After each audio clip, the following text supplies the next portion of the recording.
सभी प्रेम से बोलो भगवान श्री कृष्ण की जय।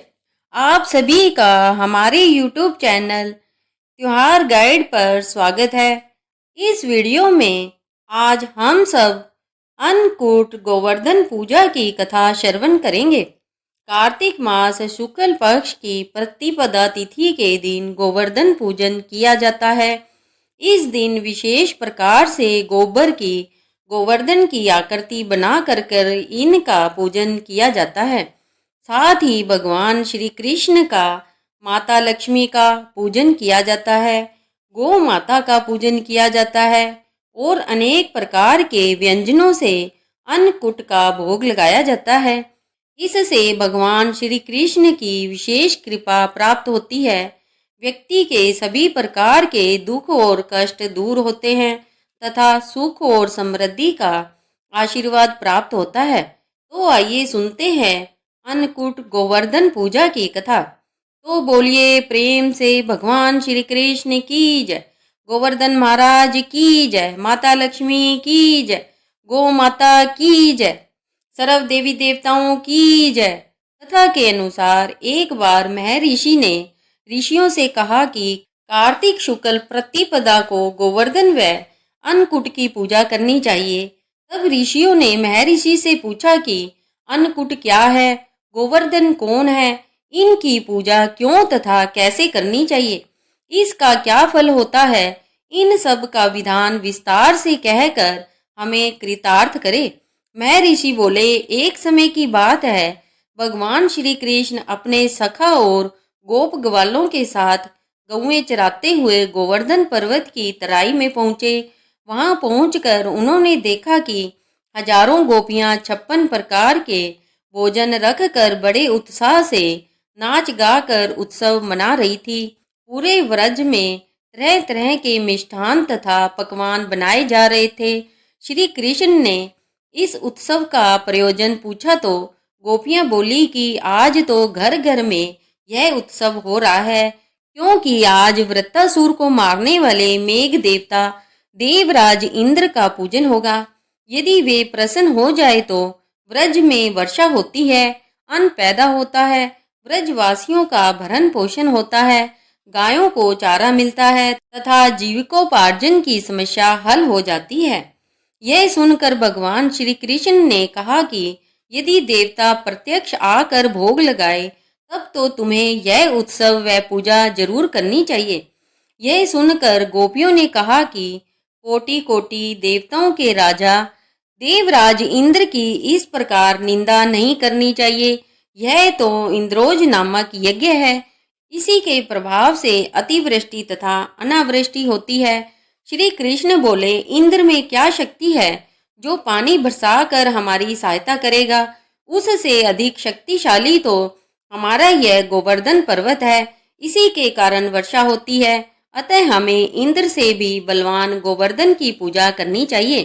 इस प्रकार भगवान श्री कृष्ण के बागजाल में फंसकर व्रज में इंद्र के स्थान पर गोवर्धन की पूजा की तैयारी शुरू हो गई। सभी गोप ग्वाल अपने अपने घरों से सुमधुर मिष्ठान पकवान लाकर गोवर्धन की तलहटी में श्री कृष्ण द्वारा बताई गई विधि से गोवर्धन पूजा करने लगे। उधर श्री कृष्ण ने अपने आदि देविक रूप से पर्वत में प्रवेश कर व्रजवासियों द्वारा लाए गए सभी पदार्थों को खा लिया, उन सबको आशीर्वाद दिया।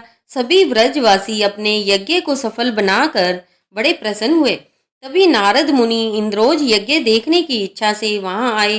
गोवर्धन की पूजा देखकर उन्होंने व्रजवासियों से पूछा तो उन्होंने बतलाया कि श्री कृष्ण के आदेश से इस वर्ष इंद्र महोत्सव के स्थान पर गोवर्धन पूजा की जा रही है।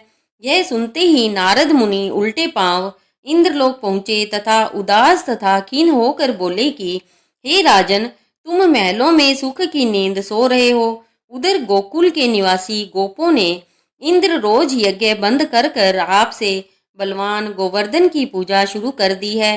आज से यज्ञ आदि में उसका भाग तो हो ही गया है। यह भी हो सकता है कि किसी दिन श्री कृष्ण की प्रेरणा से वे तुम्हारे राज्य पर आक्रमण कर इंद्रासन पर भी अधिकार तय कर ले। नारद जी तो अपना काम कर कर चले गए। अब इंद्र क्रोध में लाल पीले हो गए। ऐसा लगता था जैसे उनके तन बदन में अग्नि प्रवेश कर गई हो।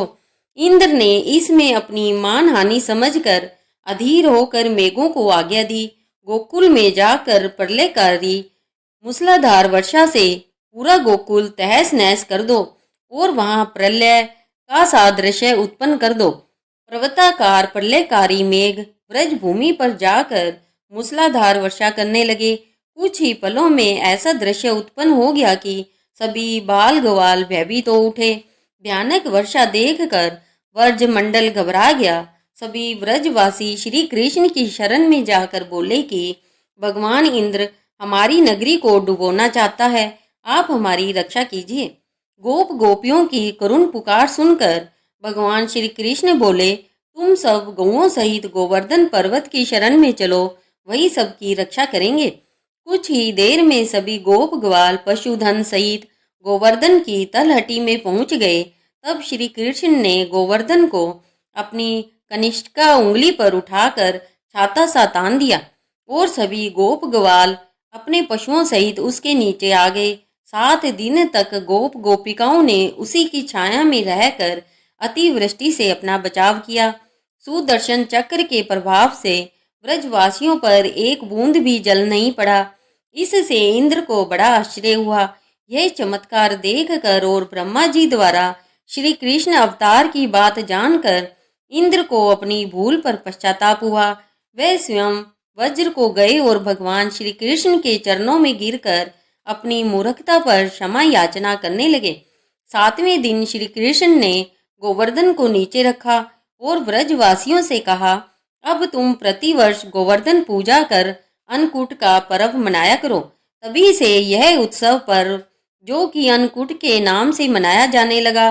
तो बोलिए श्री प्रेम से भगवान श्री कृष्ण की जय, गोवर्धन महाराज की जय, गौ माता की जय, माता लक्ष्मी की जय, सर्व देवी देवताओं की जय। आशा करते हैं कि यह कथा आपको अच्छी लगी होगी। इसी प्रकार से ज्ञानवर्धक जानकारियां प्राप्त करते रहने के लिए, व्रत पूजा के बारे में जानने के लिए, कथा को सुनने के लिए चैनल पर अगर आप पहली बार आए हैं तो चैनल को लाल बटन दबाकर सब्सक्राइब करें।